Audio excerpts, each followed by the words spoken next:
Hey everybody! We are very excited about our first Facebook Live, though this is slightly intimidating because we're so used to just being the voices and not the camera. I know, it's very awesome. We're super excited. Look, we're gonna go over, can you see this? Yay! Woo! The attachment spectrum. Hey, congratulations, by the way. Yes, excellent. All right. We are on our season 3. Everything's reversed. It's very confusing. Season 3 of our podcast. So that's awesome and very cool. And we're very excited about that.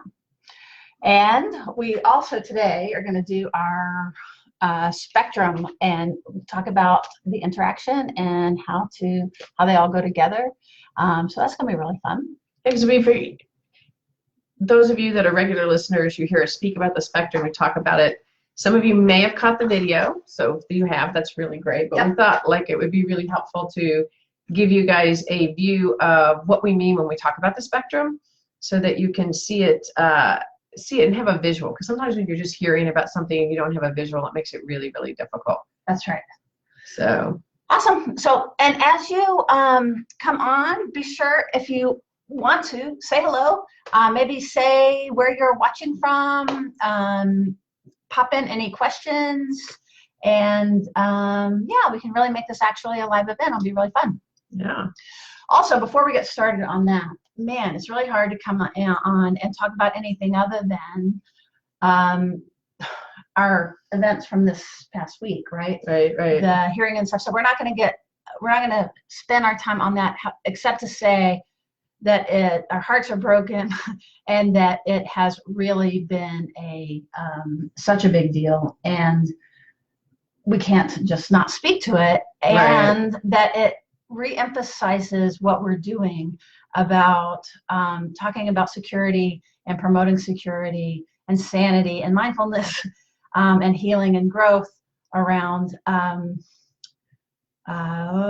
regulation and how to respond to danger in the world. Again, our position on this is no matter your political orientation or gender or your abuse history or anything like that, that we have a lot in common if we can learn how to manage our nervous systems, and that anybody who knows how to manage one's nervous system can, those are the ones that are all on the same side, even if we have differences of opinion.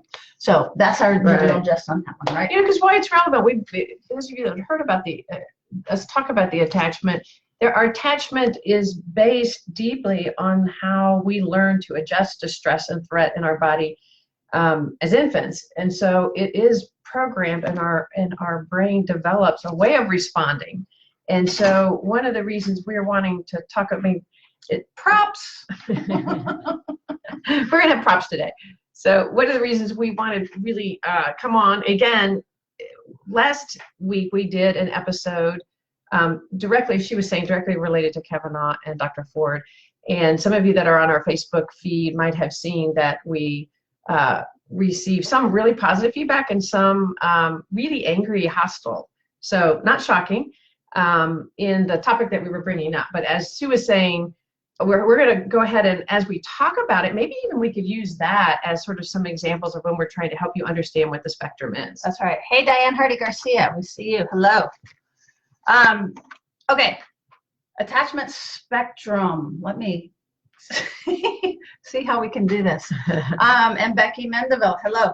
So the gist of it, shall we just jump in? Yeah, let's go ahead and do it. All right, and y'all can tell me on here, you can say if you can see my my prop or not. But the gist of it is, and then we're going to add to this, that this is the attachment research basically is amazing and wonderful and super cool. But it basically divides people into quadrants, because researchers need to do that, because they need to put people in. Somebody asked us about buckets, and the buckets are the research term. That's what we're using to make it easy to understand. The research term that, and this is really cool, isn't it? That even though there's been thousands and thousands and thousands and thousands of studies on attachment, there's actually only roughly 3, and then it later turns out 4 attachment strategies. And the reason for that is it actually goes into people's biology. But basically, the gist of it is, and these are the things that we're calling buckets, which are internal working models. Basically, it's our unconscious way that we learned to adapt to danger in the world. Is that a fair way of saying it? That's a very fair way. Yes. Okay, the reason I have the stick is because that's a research idea. And what we want to do is bring the research to you and to your kids and to your partners and to your therapists. And if you're a therapist, to your clients. And if you're a therapist, you're probably also a client like us. In other words, there's not a us or them. We all probably could heal and grow. So instead of just thinking about living in one category, that is, in other words, like, oh, I'm just preoccupied, right, or you're just dismissive, which we all know that you are. Yeah. That's not true, actually. That we, in any given moment, can fluctuate a little bit based on what's going on around us, right?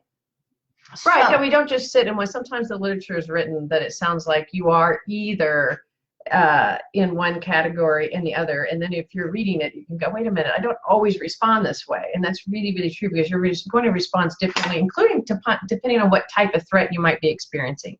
So some of us, okay, yeah, go ahead. No, I like the. Okay, so this is so backwards. Okay, so we're movable. So here is a state, right? I mean, I'm sorry, a trait. So in any given moment, green, and it's all lovely because it's all complex, because when we're in a grounded state of mind, we have more complexity, and we can, I'm going to be like, boom. Right, exactly. I'm going to make you a little alarmed, and then we'll see threat and action. So when we're in a, and by the way, you can be telling us, is this helpful or not helpful, or what you want more or less of. We will be interacting with you. So the idea behind this is, if you're grounded and calm, that you're going to be able to be more flexible in your responses. However, want to do red? Yeah. Red is when we go up the scale a little bit. And if the threat, here you go. Oh, look, it's teamwork. This is awesome. If the threat is a little bit where we get a little more aroused, and we, what they call it is fight or flight. It is about fright. And this, you know, we can apply this to our political system and all kinds of things. But for right now, let's just talk about, we actually, these days, we don't actually flee anymore from saber-toothed tigers and stuff like that. And we rarely probably punch anybody anymore. Some people maybe, but this usually in real life looks like verbally confronting somebody, or it might look like withdrawing.